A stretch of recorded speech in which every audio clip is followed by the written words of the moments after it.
Fear of missing out. ഞാനിത് ജെയിൻ യൂണിവേഴ്സിറ്റിയിൽ നമ്മൾ ഇതുപോലെയുള്ള ലിറ്ററേച്ചർ ഫെസ്റ്റുകളിലും സമ്മിറ്റുകളിലൊക്കെ പോകാറുണ്ട്. അതെല്ലാം ഇങ്ങനെ മാധ്യമങ്ങൾ നടത്തുന്ന ഫെസ്റ്റുകളാണ്.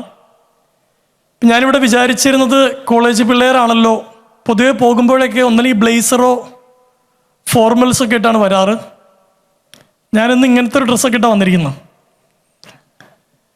ഞാൻ കോളേജ് കുട്ടികളായിരിക്കും കൂടുതൽ എന്ന് കരുതി. എന്നിൽ മുമ്പിലും പുറകിലായിട്ട് കുട്ടികളുണ്ട്. പൊതുവേ കുറച്ച് എൻ്റർടൈനിങ് ആയിട്ടും ഫൺ ഫീൽഡൊക്കെ ആയിട്ട് സംസാരിക്കുന്ന ഒരാളാണ്. പക്ഷേ ഈ സബ്ജക്റ്റിൻ്റെ സീരിയസ്നെസ് കൊണ്ട് കുറച്ച് സീരിയസ് ആയിട്ട് സംസാരിക്കാൻ തരുന്നു. എന്താണ് ഫിയർ ഓഫ് മിസ്സിങ് ഔട്ട് എന്ന് വെച്ചാൽ, നമ്മൾ പരിഗണിക്കപ്പെടാതെ പോവുക, നമ്മൾ അവഗണിക്കപ്പെടുക, നമ്മൾ മാറ്റി നിർത്തപ്പെടുക. ഈ ഒരു അനുഭവം നിങ്ങളിൽ പലർക്കും ഉണ്ടാവും. ഇപ്പം ഞാനിവിടെ നിന്ന് സംസാരിക്കുമ്പോൾ നിങ്ങൾ നിങ്ങളുടെ മൊബൈൽ നോക്കുമ്പോൾ I feel fear of missing out. Genuinely നമ്മൾ ഒരു 1.5 മണിക്കൂർ യാത്ര നടത്തി. എന്നോട് പറഞ്ഞ 4:50 എൻ്റെ സെഷൻ എന്നാണ്. ഞാനിവിടെ 4:30 എത്തി. 4:50 സെഷൻ തുടങ്ങാൻ പോയപ്പോൾ എന്നോട് ഓർഗനൈസേഴ്സ് വന്നിട്ട് പറഞ്ഞു, സ്പീക്കർ വന്നിട്ടുണ്ട്, നമ്മൾ സ്പീക്കറിൻ്റെ സെഷൻ ആദ്യം വയ്ക്കുകയാണ്, ഒരു 10 മിനിറ്റ് ഡിലേ ഉണ്ടാവുള്ളൂ എന്ന് പറഞ്ഞു. ഏതാണ്ട് 1.25 മണിക്കൂർ ഡിലേ ആയി. അവിടെ ഇരിക്കുന്ന ഞാൻ ഫോമോയിലൂടെ കടന്നു പോയായിരുന്നു. ഞാൻ എൻ്റെ ഒരു ഫോട്ടോ ഇവിടെ കാണിക്കുന്നുണ്ടായിരുന്നു. ഒന്നുകൂടി ഇവിടേക്ക് അപ്പ് ചെയ്യാൻ പറ്റുമോ? ഒരു റെഡ് ടീഷർട്ട് ഇട്ട് അത് വന്നാൽ ഉപകാരമായിരുന്നു. ഞാൻ പല്ല് കടിച്ചേക്കുന്ന ഒരു ഫോട്ടോ ആണത്. ഇതെന്തോ സംസാരിക്കുന്ന ഒത്തിരി നല്ല ഫോട്ടോസ് എൻ്റെ വേറെ ഉണ്ടെന്നാണ് വിചാരിക്കുന്നത്. ഇപ്പം നമ്മൾ എന്തോടെ എന്നാ പറഞ്ഞ് നിൽക്കണോടത്തൊരു സ്ക്രീൻഷോട്ടിൽ എന്തോ പറഞ്ഞത് പുറത്തെത്തിയിട്ടില്ല ആ ഫോട്ടോയിൽ. അപ്പോൾ ഞാനും കടന്നു പോകുന്നുണ്ട് ഫിയർ ഓഫ് മിസ്സിങ് ഔട്ട്. ഈ സബ്ജക്റ്റിനെ കുറിച്ച് സംസാരിക്കുമ്പോൾ നിങ്ങൾ ഒരിക്കൽ പോലും തെറ്റിദ്ധരിക്കാതിരിക്കാനാണ് ഞാൻ പറയുന്നത്. ഡെയിലി ഞാനും എവിടെയൊക്കെയോ ഇങ്ങനെ ഒറ്റപ്പെട്ടു പോകുന്നുണ്ട്.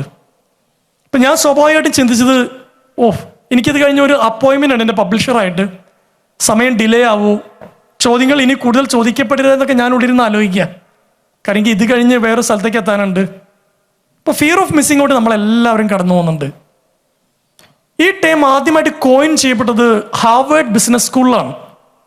2004 ഹാർവേഡിലെ ന്യൂസ് പേപ്പറിൻ്റെ പേര് ദി ഹാർബസ് എന്നാണ്. ഹാർബസ്. പാട്രിക് മെഗ്ഗിൻസ് എന്ന് പറയുന്നൊരു ചെറുപ്പക്കാരൻ അന്ന് എഴുതിയൊരു ആർട്ടിക്കിളാണ് ദ സോഷ്യൽ തിയറി. ഈ സോഷ്യൽ തിയറിയിൽ അയാൾ പറയുന്ന കാര്യമാണ് fear of missing out and FOBO. FOBO എന്ന് പറഞ്ഞാൽ എന്താണെന്ന് അറിയാം ആർക്കെങ്കിലും? നമ്മളെല്ലാവരും എന്തുകൊണ്ടോ സംസാരിച്ചത് മുഴുവൻ ഫോമോയെ കുറിച്ചിട്ടാണ്. ഫോമോയുടെ ഒപ്പം വരുന്ന മറ്റൊരു പ്രയോഗമാണ് FOBO, fear of better options എന്നുള്ളതാണ്. ഇങ്ങനൊരു ടേം വരാൻ തന്നെ കാരണം ഹാർവേഡ് ബിസിനസ് സ്കൂളിൽ സ്റ്റുഡൻസിൻ്റെ പല ബർത്ത്ഡേ പാർട്ടീസ് ഉണ്ടാവും, ബ്രേക്കപ്പ് പാർട്ടീസ് ഉണ്ടാവും, സക്സസ് പാർട്ടീസ് ഉണ്ടാവും.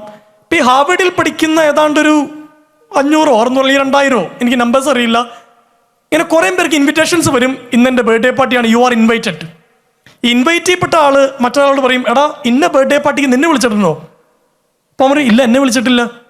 ഒരു ദിവസം തന്നെ 50 60 ബർത്ത്ഡേ പാർട്ടികൾക്ക് ഇൻവിറ്റേഷൻ അങ്ങോട്ടും ഇങ്ങോട്ടും പോയിട്ട് ഒരു ബർത്ത്ഡേ പാർട്ടിയിൽ പോലും ഇൻവിറ്റേഷൻ കിട്ടാത്ത ഒരുത്തൻ അവൻ സ്വയം ചോദിക്കാൻ തുടങ്ങി, വാട്ട്സ് മൈ വാല്യൂ?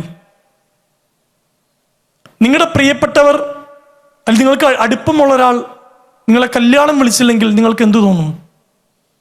നിങ്ങളുടെ പൊസിഷൻ അനുസരിച്ച് നിങ്ങളെ കണ്ട് റെക്കഗ്നൈസ് ചെയ്ത് നിങ്ങളെ ഫ്രണ്ടിൽ കൊണ്ടിരുത്തേണ്ടതാണ്. പക്ഷെ നിങ്ങളെ കണ്ടിട്ട് മൈൻഡ് പോലും ചെയ്യാണ്ട് ഒരാൾ കടന്നു പോയാൽ നിങ്ങൾക്ക് എന്തു തോന്നും? ഫോമോ ആൻഡ് ഫോബോ. ഫോബോ എന്ന് പറഞ്ഞാൽ ഫിയർ ഓഫ് ബെറ്റർ ഓപ്പർച്യൂണിറ്റീസ് എന്നാണ്. ഞാനൊരു ഉദാഹരണം പറയാം സിനിമയിൽ നിന്ന്. സിനിമയിൽ പലപ്പോഴും നിങ്ങൾ ഈ ഒരു പരസ്യം കണ്ടിട്ടുണ്ടാവും. ആസിഫ് അലി നായകനാവുന്ന സിനിമയിലേക്ക് 18-നും 26-നും ഇടയിലുള്ള നടിമാരെ തേടുന്നു. നമ്മുടെ നാട്ടിൽ ലീഡിങ് ആക്ട്രസ് ആവാൻ ഒരുപാട് പേരുണ്ട്. സെക്കൻഡ് ഹീറോയിൻ റോളുകളും സൈഡ് റോളുകളും ചെയ്യാൻ ഒരുപാട് പേരുണ്ട്. ഇവരൊക്കെ ഓഡീഷന് പോവും. എനിക്കറിയാവുന്ന ഒരു കൂട്ടുകാരിയുണ്ട്, പല ഓഡീഷന് പോകുന്ന അവർ റിജക്റ്റ് ചെയ്യപ്പെടുന്നു. ഫിയർ ഓഫ് മിസ്സിങ് ഔട്ട് ആണത്. അവരെ വിളിച്ച് പറയും, വേറൊരാൾ ഫിക്സായി, നിങ്ങൾ ഓക്കെ ആയിരുന്നു, പക്ഷെ പ്രൊഡ്യൂസറിന് പ്രിയപ്പെട്ട മറ്റൊരാളുണ്ടായിരുന്നു, അവരുടെ കസിനോ ആരോ. അങ്ങനെ നിരന്തരം ഓഡീഷനുകൾക്ക് പോയി പുറന്തള്ളപ്പെടുന്ന ഒരു പെൺകുട്ടി, she feels fear of missing out. ഇപ്പം എന്താണ് ഫിയർ ഓഫ് ബെറ്റർ ഒബ്ജക്റ്റീവ്സ്?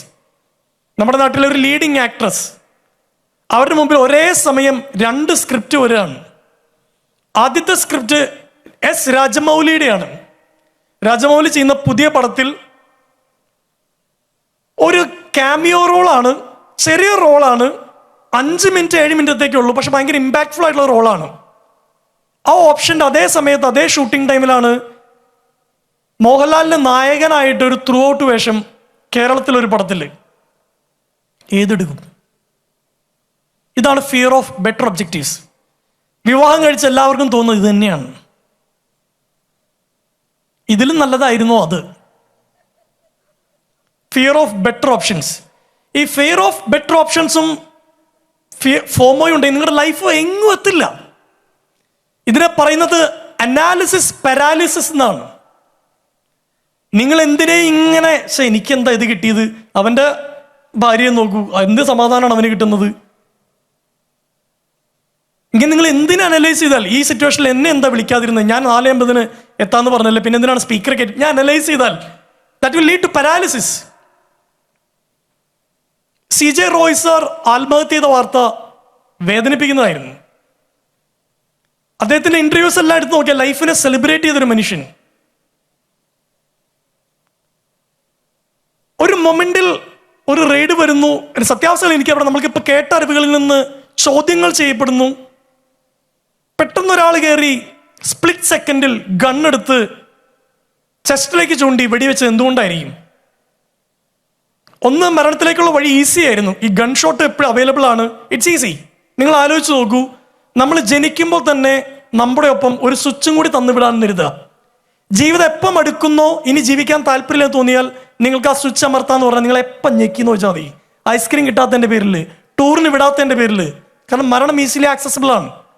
അപ്പം അദ്ദേഹം അല്ലെങ്കിൽ ഏതൊരാളും മറ്റൊരു മെത്തേഡോട് ഉപയോഗിക്കണമെങ്കിൽ ഇപ്പോൾ ട്രെയിനിന് മുമ്പിലോട്ടോ ഏതെങ്കിലും തരത്തിലോട്ട് പോകുമ്പോൾ എന്തെങ്കിലും പ്രോസസ്സ് ഡിലേ ചെയ്യാനുണ്ട്.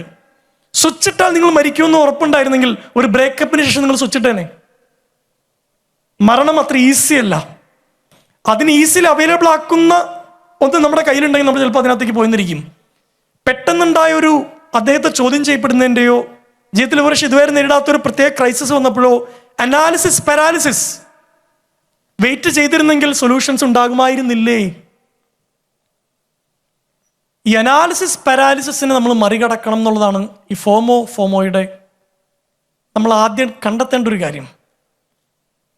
പണ്ടൊരിക്കെ ഒരു മനുഷ്യൻ സൈക്കോളജിസ്റ്റിനെ കാണാൻ ചെന്നു. എന്നിട്ട് പറഞ്ഞു, ജീവിതം ഭയങ്കര മടുപ്പാണ്, എനിക്ക് സന്തോഷം കണ്ടെത്താൻ പറ്റുന്നില്ല. ഇപ്പം സൈക്കോളജിസ്റ്റ് അയാൾ പറഞ്ഞു, എനിക്കൊരു കാര്യം സജസ്റ്റ് ചെയ്യാനുണ്ട്. നിങ്ങളുടെ കഥ മൊത്തം കേട്ടിട്ട് എനിക്ക് തോന്നുന്നു നിങ്ങൾക്ക് ഡിഫറെൻ്റ് ആയിട്ടുള്ള എക്സ്പീരിയൻസ് ആണ് വേണ്ടത്. ഇവിടെ തൊട്ടടുത്തൊരു സർക്കസ് നടക്കുന്നുണ്ട്. ഞാൻ തന്നെ ഇപ്പോൾ അവിടെ 3 തവണ അവരുടെ ഷോ കണ്ടു. 3 തവണയും പോയി കാണാൻ കാരണം അവിടുത്തെ ജോക്കറാണ്. ഇൻട്രസ്റ്റിംഗ് ട്രിക്സ് ആണ് അയാൾ കാണിച്ചുകൊണ്ടിരിക്കുന്നത്.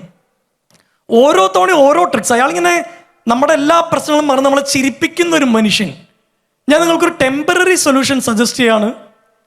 നിങ്ങൾ പോയിട്ട് ആ സർക്കസ് ഒന്ന് കാണാം, ആ ജോക്കറിന്റെ ട്രിക്കുകൾ ഒന്ന് കാണും, നിങ്ങൾ ചിരിച്ചിരിക്കും. അപ്പം അയാൾ പറഞ്ഞു, സാർ ഞാനാണ് ആ ജോക്കർ, സാർ ഞാനാണ് ആ ജോക്കർ. ഇത്രയും നേരം എല്ലാവരും ചിരിപ്പിച്ചുകൊണ്ടിരുന്ന, ആ ഡോക്ടറിനെ പോലും ചിരിപ്പിച്ചുകൊണ്ടിരുന്ന മനുഷ്യൻ, അയാൾ ഡിപ്രഷനിലൂടെ കടന്നു പോവാണ്. നിങ്ങൾക്ക് എന്ത് ധാരണയുണ്ട് നിങ്ങളുടെ മുമ്പിൽ ചിരിച്ചിരിക്കുന്ന മനുഷ്യരെ കുറിച്ച്? ഇപ്പം എന്നെക്കുറിച്ച് പലരും പറയുന്നത്, ഓ അയാൾക്ക് എല്ലാത്തിനുള്ളൊരു ഉത്തരം കയ്യിലുണ്ടല്ലോ, അയാൾ ഭംഗിയായിട്ട് സംസാരിക്കുന്ന ഒരാളാണല്ലോ, നിങ്ങളെ പരിചയപ്പെടുത്തേണ്ട ആവശ്യമില്ലെന്നൊക്കെ പറയുമ്പോൾ നിങ്ങൾക്ക് തോന്നുന്നുണ്ട് ഞാനിങ്ങനെ ഇവിടെ ഇങ്ങനെ അതിനകത്ത് സന്തോഷിച്ചുകൊണ്ടിരിക്കുകയാണെന്ന്. ഞാൻ എപ്പോഴും കേൾക്കുന്നൊരു ചോദ്യം ഇതാണ്, ജോസഫ് നിങ്ങൾ ഇത്ര ലക്കിയാണ്, നിങ്ങൾക്ക് സങ്കടം വന്നാൽ നിങ്ങൾ തന്നെ വീഡിയോസ് കണ്ടാൽ പോരെയെന്ന്. ഞാൻ പോകുന്ന എല്ലാ വേദിയിലും ഞാൻ ഈ വാചകം റിപ്പീറ്റ് ചെയ്യും. വീണ്ടും വീണ്ടും ഞാൻ പറഞ്ഞുകൊണ്ടിരിക്കുകയാണ്. എല്ലാവരും വിചാരം നമുക്ക് സങ്കടം ഉണ്ടെങ്കിൽ നമ്മൾ തന്നെ വീഡിയോ കണ്ടാൽ ഞാൻ രക്ഷപ്പെടുന്നതാണ്. എൻ്റെ വീഡിയോസിൽ ഏറ്റവും വൈറലായ ഒരു വീഡിയോ ബ്രേക്കപ്പിനെ കുറിച്ചിട്ടായിരുന്നു.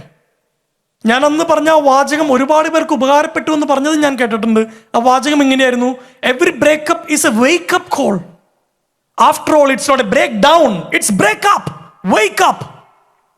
നിങ്ങൾക്ക് ഐഡിയ തോന്നുന്നു, ഐ അണ്ടർസ്റ്റാൻഡ്.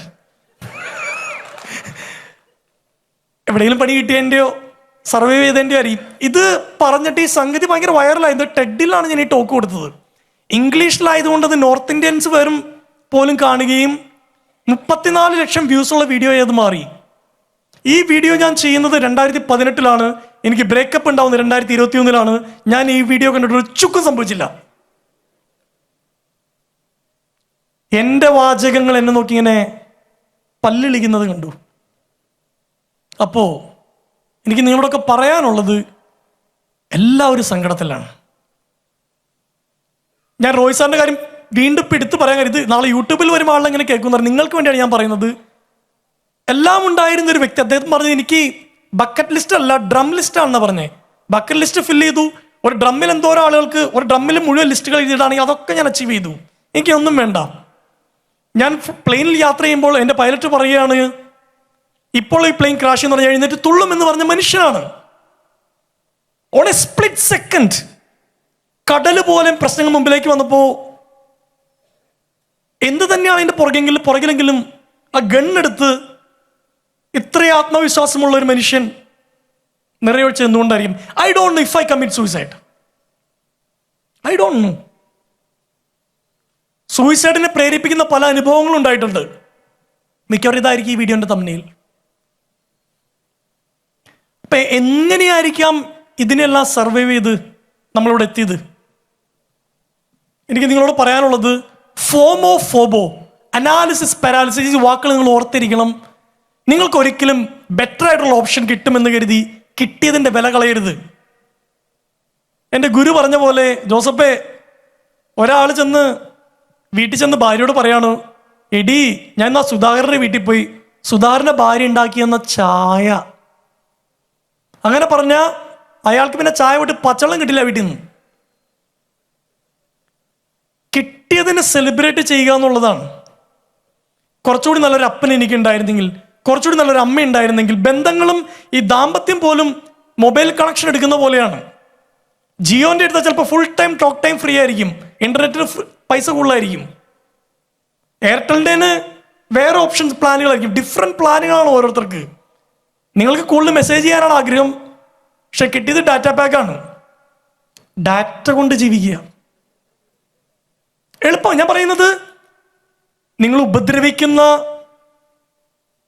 ചീറ്റ് ചെയ്യുന്ന ഒരു പാർട്ട്ണറാണെങ്കിൽ you have every right to leave. പക്ഷെ അതിൻ്റെ അങ്ങനെ അത്ര വൃത്തിയുടെ മനുഷ്യൻ. പക്ഷെ ചില കാര്യങ്ങൾ കോംപ്രമൈസ് ചെയ്യാൻ പറ്റുന്നില്ല. എല്ലാത്തിനും ഏറ്റവും നല്ലത് എന്നൊന്നില്ല. You won't get the best person, pray that you get a suitable person.